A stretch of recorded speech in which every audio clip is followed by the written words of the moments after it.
গত 12 ফেব্রুয়ারি জাতীয় সংসদ নির্বাচনে চট্টগ্রাম 5 আসনে ব্যারিস্টার মীর মোহাম্মদ হেলাল উদ্দিন বিপুল ভোটে এমপি নির্বাচিত হয়ে পার্বত্য চট্টগ্রাম বিষয়ক প্রতিমন্ত্রী নির্বাচিত হওয়ায় মির্জাপুর ইউনিয়ন কৃষক দলের উদ্যোগে খতমে কোরআন ও দোয়া মাহফিল অনুষ্ঠিত হয়েছে।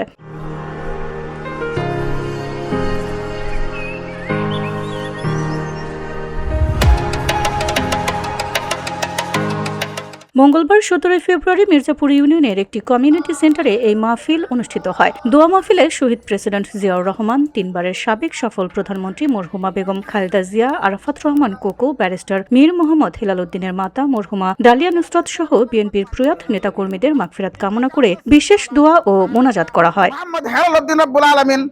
দোয়া ও মোনাজাত শেষে বক্তব্য রাখেন চট্টগ্রাম উত্তর জেলা কৃষক দলের সিনিয়র যুগ্ম আহ্বায়ক লায়ন আনোয়ার হোসেন উজ্জ্বল, উপজেলা কৃষক দলের আহ্বায়ক শাহাদাত ওসমান, সিনিয়র যুগ্ম আহ্বায়ক উত্তম কুমার দাস, সদস্য সচিব অবসরপ্রাপ্ত সার্জেন্ট এরশাদুর রহমান মুরাদ, ইউনিয়ন কৃষক দলের সভাপতি হানিফ ইকবাল, সদস্য সচিব রমিজ উদ্দিন চৌধুরী প্রমুখ। বক্তারা বলেন, হাটহাজারীর মানুষের দীর্ঘ 17 বছরের প্রত্যাশা পূরণ হয়েছে। এই দিনটির জন্য সবাই মুখিয়ে ছিল।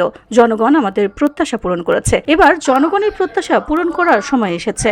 আমাদের যে নির্বাচনটা হয়েছে সারা বাংলাদেশে, তদ্রুপ হাটহাজারীতেও একই রূপে একই ধারাবাহিকতায় এই নির্বাচনটা শান্তিপূর্ণ এবং অবাধ সুষ্ঠু একটা নির্বাচন হাটহাজারীর জনসাধারণ উপহার দিয়েছে। আর কোনো এমপি প্রার্থী বা যারা এমপি হয়েছেন তাদের মধ্যে এরকম হয়েছে কিনা আমার জানা নেই। এটাই প্রমাণ করে ব্যারিস্টার মীর মোহাম্মদ হেলাল উদ্দিনকে এই হাটহাজারীর জনগণ কতটুকু ভালোবাসে।